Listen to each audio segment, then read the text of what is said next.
Hola y bienvenidos a todos al video podcast Voces de la Democracia, un espacio de la misión de observación electoral apoyado por la Universidad del Rosario, Caribe Afirmativo y el Grupo de Acción y Apoyo a Personas Trans, GAT. En el día de hoy vamos a hablar sobre un tema bastante interesante y tiene que ver con la participación de las personas con una orientación sexual, identidad y expresión de género diversa en los procesos de participación política y representación política.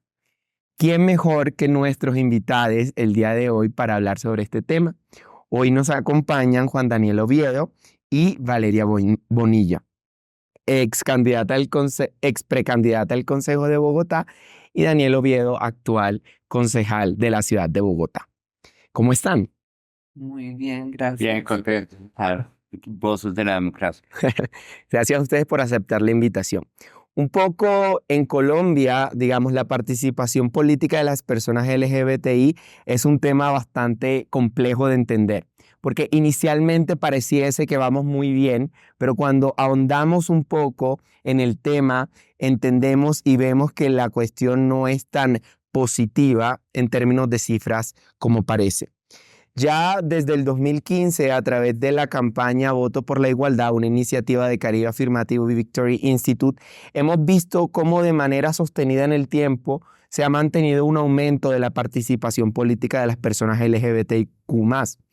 Ya en el 2015 hablábamos de 73 candidaturas, en las elecciones posteriores 80 en el 2029 y en esta última experimentamos mejor un aumento significativo con un número de 202 candidaturas. Sin embargo, si lo miramos de manera un poco mucho más en el detalle, entendemos que para estas candidaturas, para estas elecciones, las candidaturas, si bien tenían un número de 202, en términos macro generales estaríamos hablando de que solamente el 0,15% del total de todas y todos los candidatos que se registraron en Colombia son abiertamente LGBT.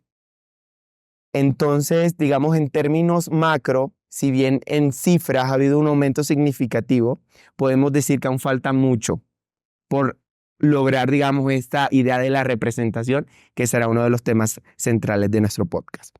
Antes de escucharles, sería bueno también ver la gente en la calle qué dice, ¿sí? Entonces, ahora pasamos a escuchar a la gente, estudiantes de la Universidad del Rosario, en un ejercicio de Vox Populi que realizó también la misión de observación electoral. Escuchemos qué tienen para decir.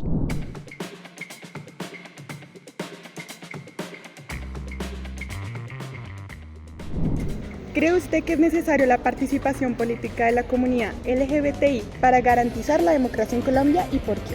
Sí, evidentemente, pues más allá de cualquier cosa, de sus preferencias y demás, pues son personas que siguen teniendo sus derechos y merecen ser representadas, que a fin de cuentas pues es la finalidad de la política en sí, ¿no? Representar a los distintos grupos. También las apoyo porque hace parte de la inclusión. Una persona que esté en la comunidad LGBTI también puede ser médico, doctor, político, astronauta, director de cine. Es súper necesaria porque hacen parte pues, importante de la sociedad colombiana. Creo que es importante que vean sus intereses representados y defendidos en las esferas pues, políticas y de toma de decisiones, y creo que eso fortalece los procesos democráticos en Colombia, ¿no? Que todas las voces sean escuchadas y que todos los intereses tengan pues, cabida en los escenarios políticos. ¿Qué barreras cree que se enfrentan los miembros de la comunidad LGBT para acceder a la política?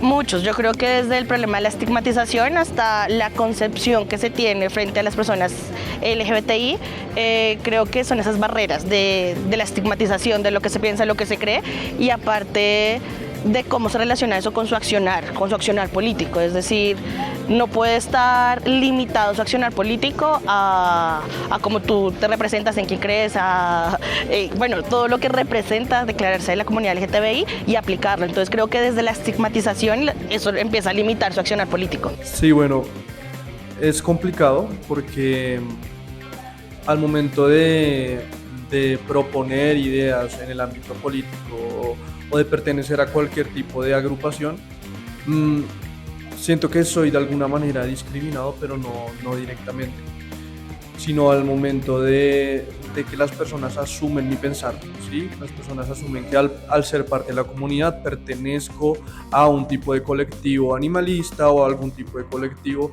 que debería interesarme por ser simplemente parte de la comunidad, cuando en realidad no pienso de esta forma. Siento que soy juzgado previamente a cuando yo de verdad hago las cosas que quiero hacer. Gracias. Pues de pronto se enfrentan a barreras de que el que irán de las personas, pero yo pienso que esas barreras se pueden convertir en oportunidades. Cuando una persona de la comunidad LGBTI sabe dar el mensaje o quiere transformar o quiere poner un granito de arena en su comunidad o solamente quiere sensibilizar, hacer buenas obras, querer aportar, yo creo que no importa el género, sino importa la labor social que quiera hacer. Eso es lo más importante.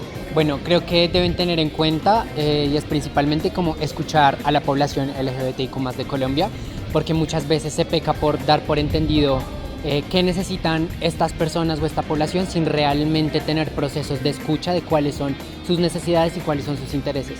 Entonces creo que debe haber un diálogo cercano y directo con las personas que integran la población LGBTIQ+ en Colombia para saber cuáles son sus intereses y sus necesidades.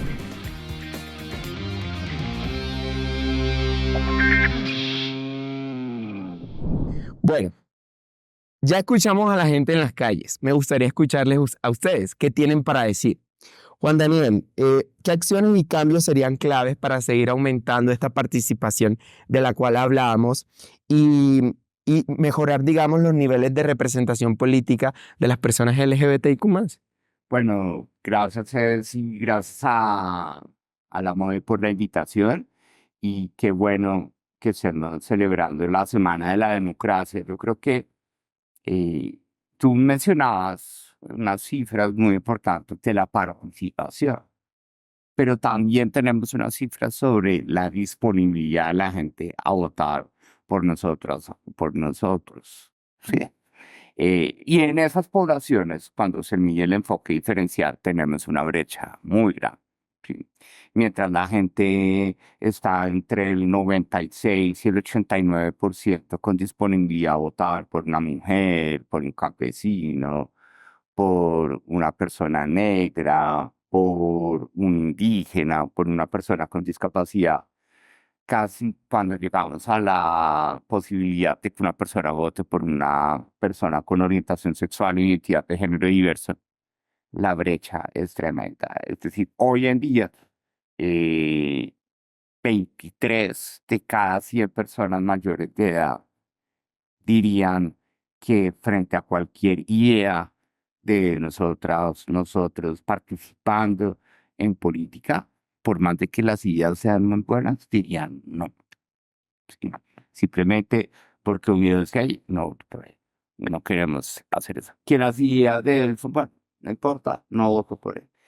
Y cuando la encuesta de cultura política indaga qué dice la gente de por qué está esa brecha tan grande en contra de la población LGBTIQ+, la gente dice en un 60% que es por discriminación. Entonces, Claro. este es el momento de que el dato, si la cifra nos está hablando y nos está respirando en la nuca, y este es el costo que tenemos que asumir de la discriminación. Si muchas personas no logran ver cómo la discriminación en nuestra sociedad tiene costos o tiene consecuencias. Aquí estamos reconociendo que la presencia de la discriminación pues simplemente le genera prejuicios muy fuertes a la gente, que les lleva a tomar decisiones con ignorancia, llamémoslo así. Y creo yo que de mi participación en el Consejo de Bogotá, me he dado cuenta que la clave es la educación, ¿sí? Pero ahí es donde tenemos la barrera más grande, ¿sí? Aquí eso es que con mis niños y niñas no se metan, nadie les puede hablar de qué pasa en el mundo, solo lo que nosotros queramos que suceda en la casa. Entonces tenemos un prejuicio muy fuerte. Lo que sí hay que reconocer, como tú lo decías, frente a la participación nuestra en política, también la reticencia de la gente a optar por diversidades sexuales o identidades de género diverso, pues ha disminuido. Desde que se mide esta pregunta en la encuesta de 2019, pues esa discriminación en contra de las personas con orientación sexual e identidad de género diverso ha caído en casi 10 puntos porcentuales, lo cual es un avance significativo. Gracias, Juan Daniel. Valeria, y un poco, si por acá no llueve, si por acá llueve, por acá no escampa. Hablando particularmente de las personas trans, por ejemplo, para las últimas elecciones tuvimos 12 mujeres candidatas y 6 hombres candidatos. ¿Cuál es tu percepción frente al panorama de participación de las personas trans en política? Pues digamos, es un panorama difícil por varios factores. Primero, digamos, como la inclusión real de las personas trans dentro de los partidos políticos, o sea, no solo que nos incluyan para rellenar listas y para cumplir cuotas para poder inscribir las listas al consejo, sino que de verdad nos incluyan porque crean en nuestros proyectos políticos, crean en nuestra visión del mundo, crean en lo que queremos trabajar desde digamos, el consejo, la cámara, digamos, los cargos de representación a los que nos lanzamos, eso por un lado. Y lo segundo, como lo decía Juan Daniel, el tema de la percepción y la discriminación hacia las personas trans es muy alto, o sea, las personas trans por encima de las demás siglas, sobre todo las mujeres trans, seguimos siendo muy estigmatizadas, criminalizadas. Existen muchos prejuicios alrededor de nosotras y pues eso se vuelve como un cóctel, ¿no? Esa discriminación, más si la chica, digamos, atraviesa otras transversalidades como ser negra, indígena, discapacitada, o no ir de pronto de la línea política de lo que los demás esperan que vaya, pues eso obviamente genera más barreras y aún más discriminación y por eso al sol de hoy no existen personas trans electas popularmente, pues que nos representen a las demás en los distintos cargos de elección popular. Claro, tú tocas un tema muy importante que da pie a una pregunta que me surge y que obviamente, digamos, nuestros oyentes estarían súper interesados en escuchar y tiene que ver con justamente ese imaginario prejuicioso y digamos todas las dinámicas de discriminación que sufren las personas LGBTI en política. ¿Cómo podríamos superar, y esta respuesta o esta pregunta más bien es para ambos, cómo podríamos superar ese imaginario prejuicioso colectivo? Bueno, yo no soy tan optimista. Yo creo que es un tema que requiere, primero, pues reconocer que primero tenemos que estar en paz, Claro. ¿sí? Porque si Colombia no logra verdaderamente entender que la paz es la garantía de que podamos ser una sociedad de convivencia y no de supervivencia, pues no vamos a abrir las puertas a reconocer la diferencia, ¿sí? Y eso en mi corta estancia en la política ha sido muy visible en la cotidianidad. Se nota muchísimo que llevamos 60 años dándonos plomo, ¿sí? Porque la gente no quiere hablar de ponerse de acuerdo en causas comunes, no quiere llegar a acuerdos básicos de cómo tratarse mejor dentro de la sociedad. Eh, lo que, por ejemplo, en Bogotá la gente dice que la cultura ciudadana, que nos hace falta, es muy difícil, ¿sí? Yo creo que avanzar significativamente en el reconocimiento de los derechos económicos, sociales, políticos, sexuales de las personas que formamos parte de esa población con orientación sexual e identidad de género diverso requiere que Colombia tenga un contexto pacífico, ¿sí? Por eso el acuerdo de paz tuvo un capítulo importante alrededor de la población LGBTIQ+. Además, necesitamos verdaderamente romper con las estructuras, llamémoslas hegemónicas de la educación. Claro. Necesitamos educar a los padres, ¿sí? Y creo que las escuelas de padres, madres y cuidadores que están definidas por un marco legal tienen que ser una herramienta fundamental para que en las familias que tienen niños y niñas escolarizables pues haya conversaciones sobre el mundo amplio al que se van a enfrentar cada vez más las nuevas generaciones que surgen en nuestro país. Y creo que sí es necesario que los marcos legales hablen claramente. Sí, creo que nuestros avances en Colombia, como lo conversábamos antes de iniciar, pues han sido de doctrina, desde el punto de vista de una Corte Constitucional que ha dicho la Constitución del 91 es un marco en el que caben todas las diversidades y caben todas las diferencias.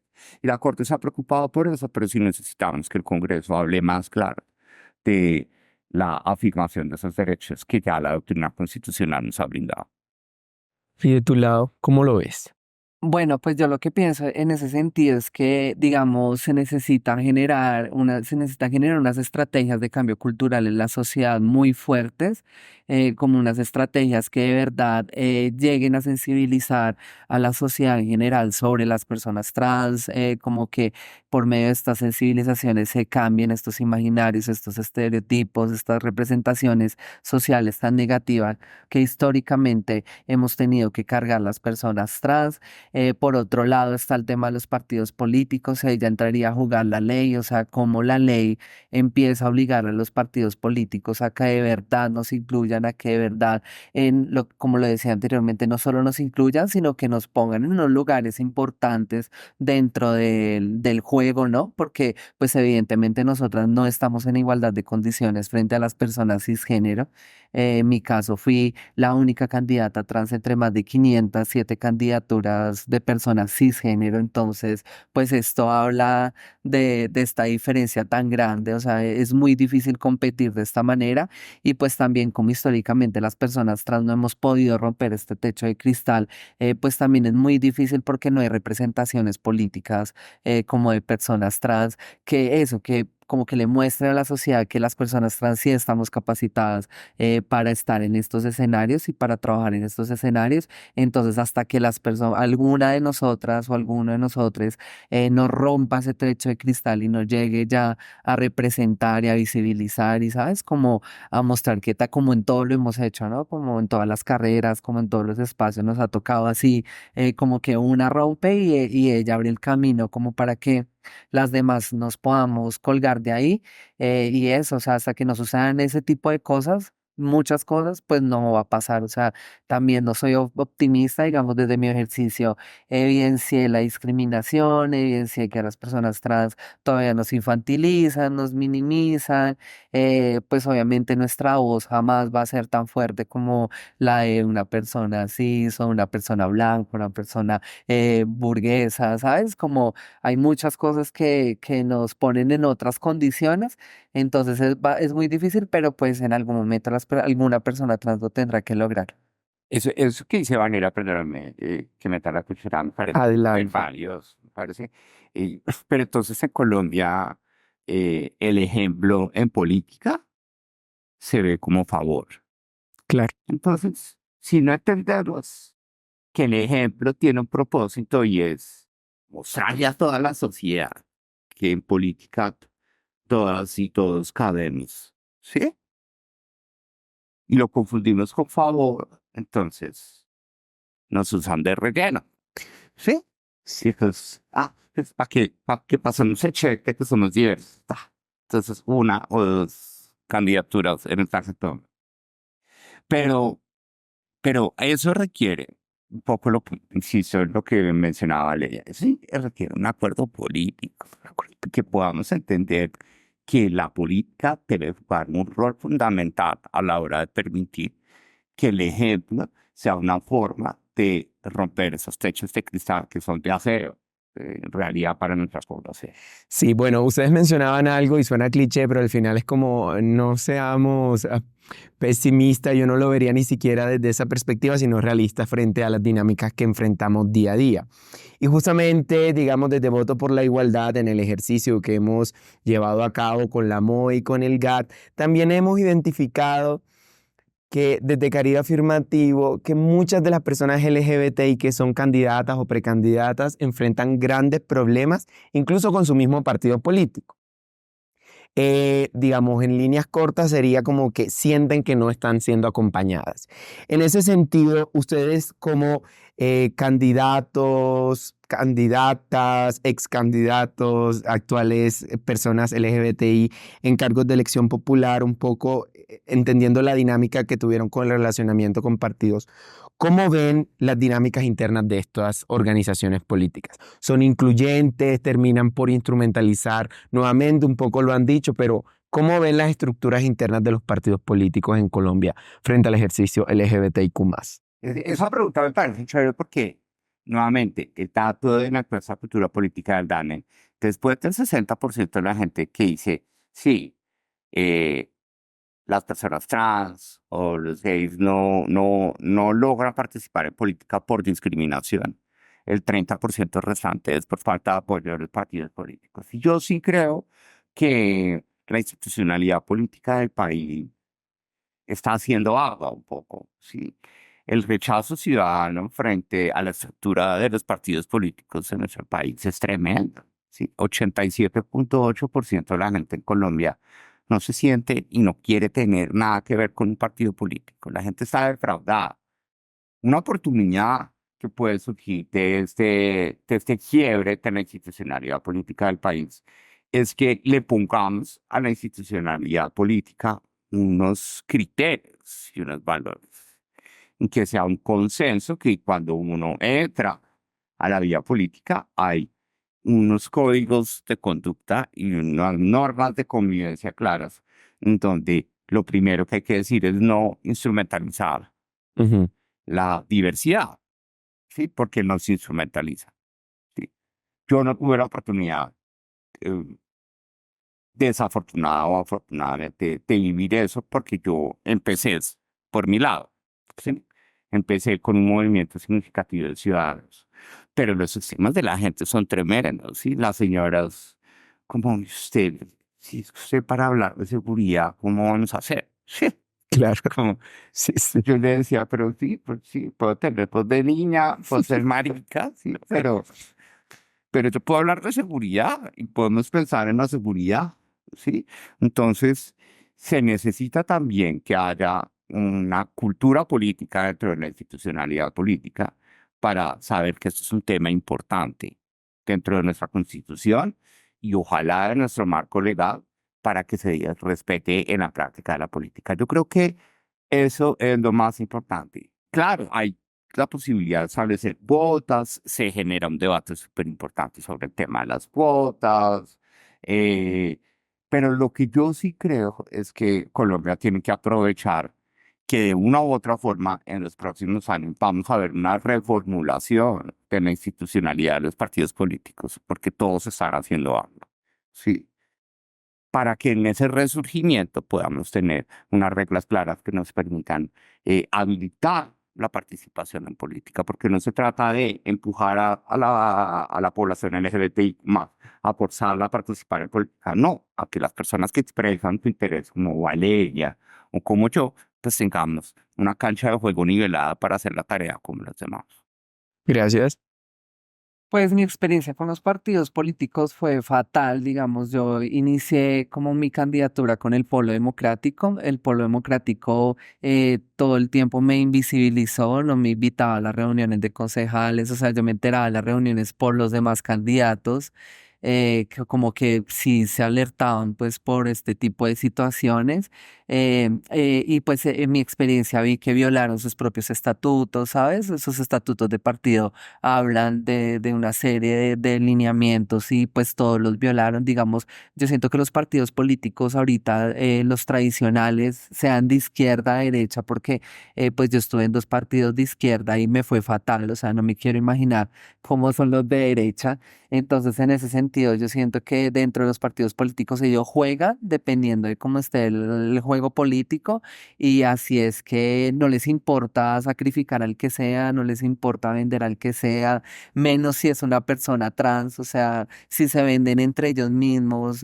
con elecciones ganadas anteriormente, gente con capitales de votos bastante amplio dentro de los partidos, y aún así les baja la cabeza, pues ¿qué podemos esperar las personas como yo como otras que inician en este tema político, como que quieren buscar algún tema, algún tipo de representación en estos espacios, pues no podemos esperar nada. Yo realmente siento que sí debería haber otra manera en que las personas podamos postularnos sin necesidad de hacer parte de un partido político, o sea, creando nuestro propio movimiento como lo hizo Juan Daniel, que me parece muy valioso porque realmente sí, o sea, entrar a los partidos que están es entrar a ajustarse a esas reglas de juego, a esas dinámicas, corrupción, bueno, hay un montón de situaciones bien densas dentro de los partidos y como lo digo, no se salvan ni los de derecha ni los de izquierda. Vale, estamos llegando ya al final del podcast y creo que hay una pregunta que surge que es súper importante manifestar. Al inicio mencionaba que uno de los temas álgidos cuando se habla de grupos poblacionales con déficit de representación sociopolítica es el tema de la representación, ¿sí? ¿Qué implica que una mujer, que una persona negra, que un marica, ¿sí?, esté en un cargo de elección popular? Esto necesariamente implica que esté representando la población que inicialmente, digamos, a la cual pertenece. Entonces la pregunta tiene que ver justamente con el tema de la representación. Y como ya se nos está acabando el tiempo, me gustaría que me pudiesen decir, digamos, en 3 elementos, 3 bullet points si quieren, digamos, cuáles serían esas recomendaciones desde sus ejercicios político-electorales, cómo aumentar y mejorar la representación de las personas LGBTI en la política colombiana. ¿Cómo mejoramos la representación más allá de la participación nominal? Es decir, más allá de los números. Es difícil porque como la experiencia nos ha mostrado que los partidos políticos y la política pues es tan excluyente para nosotras, pues es muy difícil que nosotras, en mi caso y en el caso de las personas trans, como que nos motivemos a lanzarnos y a representar y hacer, porque realmente es difícil, o sea, lanzarse es sacrificarse, es aguantarse un montón de violencias, es, bueno, un montón de situaciones, entonces es muy difícil, pero pues seguramente vamos en ese camino de superar, de estar en esos espacios, de superar, digamos, estas barreras de acceso a estos espacios que históricamente se nos han impuestos y ojalá que algún día las personas trans estén en esos cargos de representación y sean la motivación para que muchas otras decidan meterse a la política, lanzarse, apoyar otras candidaturas, como que las personas trans sí somos muy necesarias en la política. Gracias. Juan Daniel. Yo creo que hay un tema y es que culturalmente, como lo mencionaba Valeria antes, necesitamos que la gente o la sociedad, desde su estereotipo cultural, entienda que nuestra condición no se contagia, ¿sí? Claro. O no se promueve, ¿sí? Entonces, la gente piensa que votar por una persona trans o por una persona gay es que el día que esa persona entre al poder, entonces todo va a ser arcoíris. El rayo homosexualizado. Y el rayo homosexualizado. Claro. ¿Sí? Eso tenemos que cambiar, porque eso es, es una de las reticencias más importantes de la gente, ¿sí? El voto en Colombia es vergonzante. Entonces, la gente me lo decía acá. Es que yo firmo por usted, pero no se van a poner todo arcoíris ahora. ¿Sí? Le dicen a uno. Sí. Claro. Usted me cae bien, usted es pilo y todo. Ay, pero es que llegan es a mariquear todo. ¿Sí? Entonces, es importante también que nosotros tengamos una discusión de fondo y aprovechando que estamos en la Semana de la Democracia y esa invitación tan importante de la MOE y compartiendo, necesitamos entender que el activismo no es egoísta, ¿sí? Que el activismo que nosotros hacemos es legítimo porque somos una población históricamente discriminada y violentada, en particular la población trans. Sí. Pero eso no significa que eso compita con el servicio público que tenemos que prestarle a toda la sociedad. ¿Cierto? Y que somos capaces de atender las necesidades de las mujeres, de los negros, de las personas con discapacidad, incluso con un valor agregado, y es el de reconocer que esas diferencias sí son supremamente importantes para nuestra sociedad a la hora del reconocimiento. Entonces, yo creo que esos son unos cambios importantes y por eso digo, como Valeria, es difícil, pero necesitamos que la gente entienda que esto no se pega, no se contagia y que el activismo no es egoísta o no es violento. El activismo es luchar por una causa que es legítima y en la cual uno está convencido y nosotros quienes y nosotras tenemos que estar convencidos y convencidas porque la vivimos en la cotidianidad, que es la discriminación de nuestra población. Bueno, Juan Daniel, Valeria, así llegamos al final de un capítulo más de Voces de la Democracia, un espacio de la Misión de Observación Electoral, apoyado por la Universidad del Rosario, Caribe Afirmativo y el GAT. Muchísimas gracias por acompañarnos. Esperamos que este episodio sea del agrado de nuestros oyentes y de nuestros viewers y que a partir de esto podamos generar conciencia sobre la importancia de hablar de la democracia en términos de representación desde el enfoque de género y una perspectiva de diversidad sexual. Muchas gracias por acompañarnos.